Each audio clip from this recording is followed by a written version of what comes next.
I think the United States of America, the world, and the Syrian people themselves are all hungry for Syria to turn the page from years of Syrian conflict and despot leaders to a country that adds to the region, adds to the world instead of detracting from it.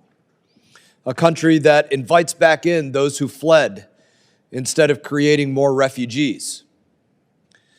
I don't believe that any of us thought transitions from the dictator Bashar al-Assad to now Syrian President Ahmed al-Shara would be without incident. But we've already seen too many incidents, in my opinion. Too many incidents of sectarian violence against religious and ethnic minorities. There are a wide range of challenges faced in Syria in order to reach a peaceful democratic governance. I can tell you that I had the opportunity to meet with Syrian president. We spoke about a number of things. There are ongoing challenges, including the presence of foreign fighters within the security forces, many of them backed by Turkey. We've seen the recent actions against the Syrian Democratic Forces, our long-standing counterterrorism partner and Kurdish ally.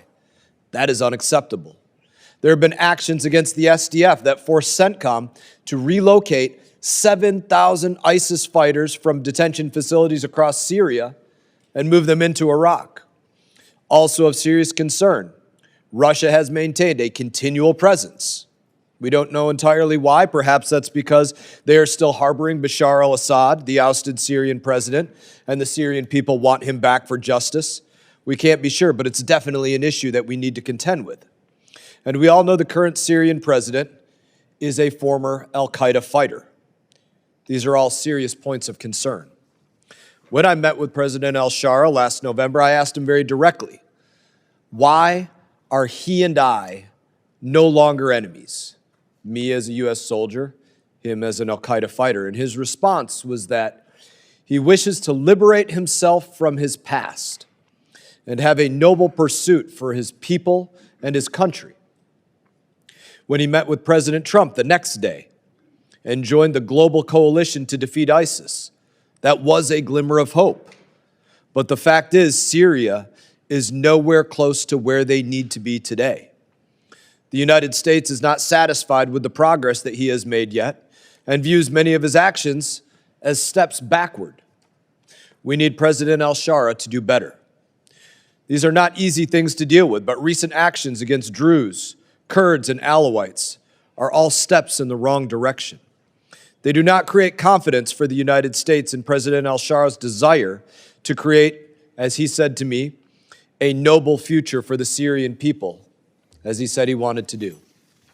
President al-Shara does not have a blank check from the United States of America. The United States repealed the Caesar sanctions because the reason for them to exist, which was the presence of Bashar al-Assad, that reason no longer existed. But we made it clear that conditions must be met in exchange. Those conditions include advancing military integration, protecting religious and ethnic minorities, as well as their integration into the Syrian government, and working with the United States to combat terrorists. Congress was pleased to see the recent integration deal signed by Syrian President al-Shara and SDF General Mazloum, whom I was happy to meet with in this past January, which was a step in the right direction. But this is the third of its kind to be signed, and the United States expects action, not empty words. The goal of today's hearing is to examine the challenges Syria faces and the implications for U.S. national security interests if Syria does choose to go down the wrong path.